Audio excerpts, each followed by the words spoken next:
This is Heart Rhythm TV presenting live an interview with a professor at Duke University Medical Center, Dr. Al-Khatib. And she is here as a part of the Women in EP interview series. And I am her interviewee and the Heart Rhythm TV anchor, Dr. Tamarisa. Dr. Al-Khatib, thank you for taking time and joining us today. Now, a few questions. How did your career path at Duke start? Well, thank you very much for the opportunity to be with you, Kamala. So I started at Duke actually as a visiting medical student. When I fell in love with the place, fell in love with cardiology, Duke was my first choice, applying for a residency in medicine. So that's where I went to Duke as an intern, as a resident, and then as a fellow. As an intern, I decided I wanted to do EP. Wow.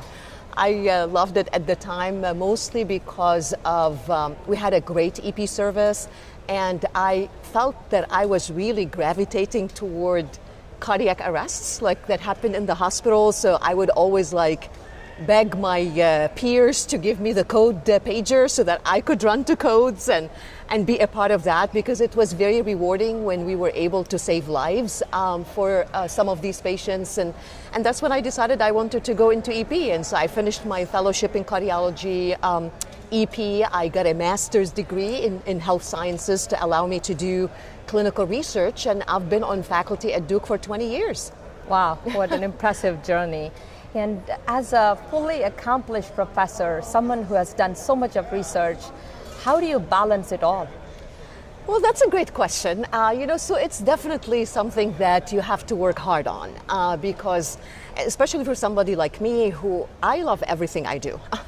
I love taking care of patients, and I love to do research. I love to teach. Of course, I love my family, and I have to, find time for them. I like to run. I am a runner, so trying to fit all of that into your schedule can be a challenge. But you learn to delegate. You learn to become more efficient. You surround yourself with people who support you. I have a wonderful husband who is very supportive of me, and so he helps out a lot. And of course, when our children were younger, that was a bit more of a challenge. But now that they're older, things have gotten easier. So it's just that you learn as you go. This is not something that you are going to be taught. You basically go through it and then develop a system that works for you. That's very well said. So there's no book, there's no written book for balancing life and everything. And this is such an important thing I want the women EP fellows and the women who are interested in EP to know. It's important to delegate and love what you do and then balance it. As you go along, you keep learning about it. Now let's switch gears a little bit and talk about, in academia, give an advice on tenure track, promotions, and writing papers. You can divide it into 3 different categories and educate us. Yeah, no, absolutely. I think it is important for everybody in academia to know what the academia currency is. Yes. And that is, in my mind, based on 3 different things. Number 1 is networking, building relationships, collaborating. It is so important. And I tell you, one of the main lessons that I've learned from experiences that I went through, as well as seeing my other colleagues going through, collaborate.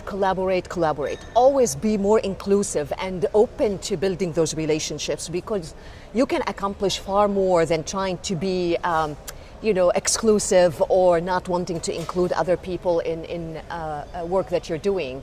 The other thing is publishing, as you said, publishing manuscripts. And something that I always share with my mentees is that you have to, first of all, make sure that you get a good mentor. And that's, people that, I'm not a mentor for everybody, obviously, but I always encourage our trainees to choose a good mentor who can help them through that process. We all have different mentors, different sponsors, and so I absolutely encourage women in EP to be thoughtful and intentional about that in terms of choosing the right mentorship team and building those types of relationships, because mentors can give their mentees opportunities can guide them in terms of what is a good project, what's not a good project, what's a good paper, what's not, giving them feedback about their papers. So publishing is definitely a big one.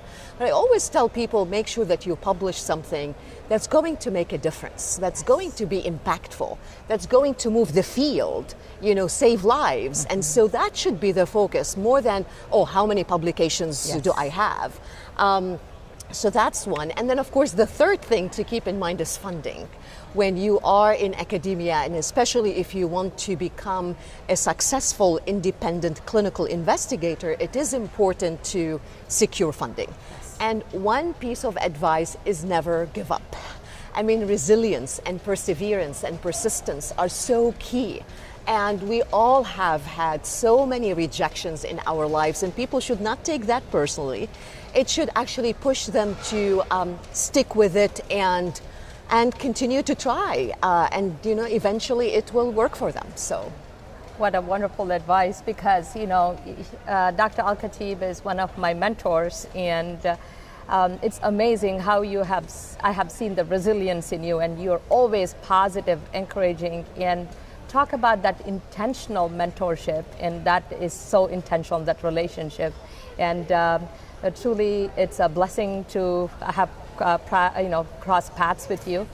And just to finish up that interview, Dr. Al-Khatib is served on the Board of Trustees for the Heart Rhythm Society and was the past treasurer for the Heart Rhythm Society as well. It's an absolute honor, and thank you again from the Heart Rhythm TV, the anchor and our team.